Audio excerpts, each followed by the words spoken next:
ಪ್ರೀತಿಯ ಕೇಳುಗರಿಗೆ ನಮ್ಮ ಚಾನಲ್ಗೆ ಸ್ವಾಗತ. ನೀವು ನಮ್ಮ ಚಾನಲ್ಗೆ ಹೊಸಬರಾಗಿದ್ದರೆ ದಯವಿಟ್ಟು ಸಬ್ಸ್ಕ್ರೈಬ್ ಮಾಡಿಕೊಳ್ಳಿ. ಮದುವೆಯಾಗಿ 10 ತಿಂಗಳು ಆಗಿತ್ತು. ಅಕ್ಷತಾ ಇನ್ನೂ ಕೆಲವೊಮ್ಮೆ ತನ್ನ ಹೊಸ ಮನೆಯ ಕೋಣೆಯಲ್ಲಿ ಕೂತು ಯೋಚಿಸುತ್ತಿದ್ದಳು. ನಾನು ಈ ಮನೆಯವಳ, ಇಲ್ಲ ಅತಿಥಿಯ? ಯಾಕಂದರೆ ಅವಳ ಜೀವನ ಮದುವೆಯಾದ ಮೇಲೆ ಕೆಟ್ಟದಾಗಿರಲಿಲ್ಲ. ಅಭಿಷೇಕ್ ಒಳ್ಳೆಯ ಗಂಡ. ಹೊರಗೆ ಕರೆದುಕೊಂಡು ಹೋಗುತ್ತಿದ್ದ, ಬೇಕಾದ್ದು ಕೊಡುತ್ತಿದ್ದ.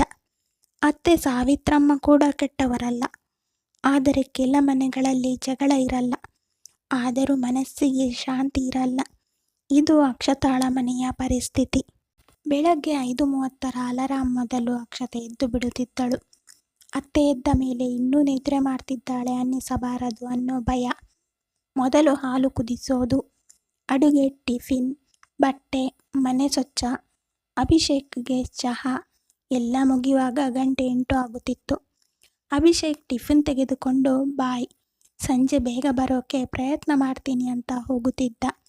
ಸಂಜೆ ಬರೋ ಹೊತ್ತಿಗೆ ಸುಸ್ತಾಗಿ ಬರುತ್ತಿದ್ದ. ಅವಳ ದಿನದ ಬಗ್ಗೆ ಯಾರೂ ಕೇಳುತ್ತಿರಲಿಲ್ಲ.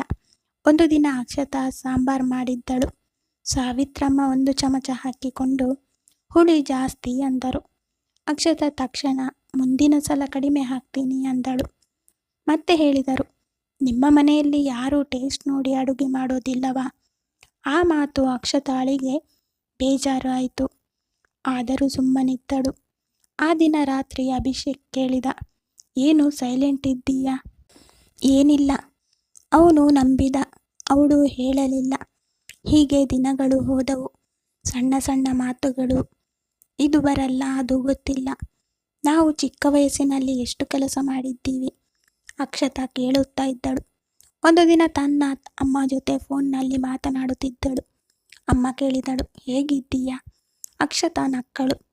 ಚೆನ್ನಾಗಿದ್ದೀನಿ ಅಮ್ಮ. ತಕ್ಷಣ, ನೀನು ಖುಷಿಯಲ್ಲಿ ಇದ್ದಾಗ ಜಾಸ್ತಿ ಮಾತಾಡ್ತೀಯ, ಇವತ್ತು ಯಾಕೋ ಕಡಿಮೆ ಮಾತಾಡ್ತಿದ್ದೀಯಾ? ಅಕ್ಷತಾ ಸುಮ್ಮನಾದಳು. ಆಮೇಲೆ ನಿಧಾನವಾಗಿ ಕೇಳಿದಳು, ಅಮ್ಮ, ಮದುವೆ ಆದ ಮೇಲೆ ಎಲ್ಲರಿಗೂ ಹೊಂದಿಕೊಳ್ಳಲು ಸ್ವಲ್ಪ ಸಮಯ ಬೇಕಾಗುತ್ತಾ? ಅಮ್ಮ ಹೇಳಿದರು, ಬೇಕಾಗುತ್ತೆ. ನೀನು ಪ್ರಯತ್ನ ಮಾಡ್ತಿದ್ದೀಯಾ? ಹೌದು. ಹಾಗಾದರೆ ನಿನ್ನನ್ನೇ ದೂಷಿಸಿಕೊಳ್ಳಬೇಡ.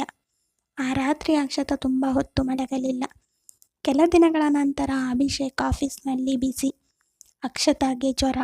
ದೇಹ ಸುಸ್ತು ಆದರೂ ಬೆಳಗ್ಗೆ ಕೆಲಸ ಮಾಡುತ್ತಿದ್ದಳು. ಸಾವಿತ್ರಮ್ಮ ಕೇಳಿದರು, ಜ್ವರ ಇದೆಯಾ? ಔಷಧಿ ತಗೊಂಡು ಕೆಲಸ ಮಾಡು. ಅಕ್ಷತಾ ಏನೂ ಹೇಳಲಿಲ್ಲ. ಮಧ್ಯಾಹ್ನ ಅಡುಗೆ ಮಾಡ್ತಾ ಇದ್ದಾಗ ತಲೆ ಸುತ್ತಿ ಕುಳಿತಳು. ಅದೇ ಸಮಯಕ್ಕೆ ಅಭಿಷೇಕ್ ಮನೆಗೆ ಬಂದ. ಅವನು ಗಾಬರಿಯಾದ. ಅಕ್ಷತಾ? ಅವಳು ಸಣ್ಣಗೆ ನಗಲು ಪ್ರಯತ್ನಿಸಿ ಏನಿಲ್ಲ ಅಂದಳು. ಅವನು ಕೈ ಹಿಡಿದ.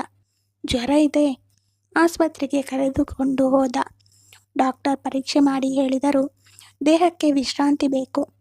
ಮನೆಗೆ ಬಂದ ಮೇಲೆ ಅಭಿಷೇಕ್ ಮೊದಲ ಬಾರಿಗೆ ಗಮನಿಸಿದ, ಅಕ್ಷತಾ ಮಾತನಾಡುತ್ತಿರಲಿಲ್ಲ.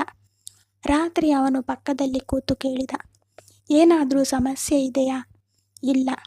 ಅಕ್ಷತಾ ತುಂಬ ಹೊತ್ತು ಸುಮ್ಮನಿದ್ದು ಕೊನೆಗೆ ಹೇಳಿದಳು, ನನಗೆ ಮನೆ ಕೆಲಸ ಕಷ್ಟ ಅಲ್ಲ ಅಭಿ. ಹಾಗಿದ್ರೆ ನಾನು ಏನು ಮಾಡಿದರೂ ಸರಿಯಾಗಲ್ಲ ಅನಿಸೋದು ಕಷ್ಟ. ಅವನು ಮೌನವಾದ. ಅಕ್ಷತಾ ಮುಂದುವರಿಸಿದಳು, ನಾನು ನಿನ್ನ ಅಮ್ಮನನ್ನ ತಪ್ಪು ಅಂತ ಹೇಳ್ತಿಲ್ಲ. ಆದರೆ ದಿನಕ್ಕೆ 1 ಸಲ ಅವರು ಚೆನ್ನಾಗಿದೆ ಅಂತ ಹೇಳಬೇಕು ಅನಿಸುತ್ತದೆ. ನಾನು ಇಲ್ಲಿ ಹೊಂದಿಕೊಳ್ಳಲು ಬಂದಿದ್ದೀನಿ, ಪರೀಕ್ಷೆ ಬರೆಯೋಕೆ ಅಲ್ಲ. ಆ ಮಾತು ಕೇಳಿ ಅಭಿಷೇಕ್ ಏನೂ ಹೇಳಲಿಲ್ಲ. ಮರುದಿನ ಸಂಜೆ ಅವನು ಅಮ್ಮ ಜೊತೆ ಕೂತ. ಅಮ್ಮ, ನೀನು ಹೊಸದಾಗಿ ಈ ಮನೆಗೆ ಬಂದಾಗ ಹೇಗಿತ್ತು? ಸಾವಿತ್ರಮ್ಮ ನಕ್ಕರು. ಸುಲಭ ಇರಲಿಲ್ಲ. ಆಗ ಯಾರಾದರೂ ನಿನ್ನನ್ನು ಅರ್ಥ ಮಾಡಿಕೊಂಡಿದ್ರಾ? ಸಾವಿತ್ರಮ್ಮ ಮೌನವಾದರು. ಸ್ವಲ್ಪ ಹೊತ್ತಿನ ನಂತರ ಹೇಳಿದರು, ಇಲ್ಲ. ಅಭಿಷೇಕ್ ನಿಧಾನವಾಗಿ, ಈಗ ನೀನು ಯಾಕೆ ಅದೇ ಅನುಭವ ಕೊಡ್ತಿದ್ದೀಯಾ? ಆ ಮಾತು ಅವರಿಗೆ ತಟ್ಟಿತು. ಆ ರಾತ್ರಿ ಸಾವಿತ್ರಮ್ಮ ತಮ್ಮ ಹಳೆಯ ದಿನ ನೆನಪಿಸಿಕೊಂಡರು. ಅವರು ಕೂಡ ಒಮ್ಮೆ ಹೊಸ ಸೊಸೆ ಆಗಿದ್ದರು. ಒಮ್ಮೆ ಅವರೂ ಅಳುತ್ತಾ ಅಮ್ಮನ ಮನೆಗೆ ಹೋಗಬೇಕು ಅಂದಿದ್ದರು. ಆಗ ಅವರ ಗಂಡ ಹೇಳಿದ್ದ, ಸ್ವಲ್ಪ ಸಮಯ ಕೊಡು. ಇಂದು ಅದೇ ಜಾಗದಲ್ಲಿ ಅಕ್ಷತಾ ಇದ್ದಳು. ಮರುದಿನ ಅಕ್ಷತಾ ಎದ್ದು ಬಂದಳು. ಅಡುಗೆ ಮನೆಗೆ ಹೋದಳು. ಸಾವಿತ್ರಮ್ಮ ಹೇಳಿದರು, ಇವತ್ತು ನೀನು ಮಾಡುವುದು ಬೇಡ, ನಾನು ಮಾಡ್ತೀನಿ. ಅಕ್ಷತಾ ಆಶ್ಚರ್ಯಪಟ್ಟಳು. ಕಾಫಿ ಕೊಟ್ಟು ಹೇಳಿದರು, ನಿನಗೆ ಒಂದು ಮಾತು ಹೇಳಬೇಕು.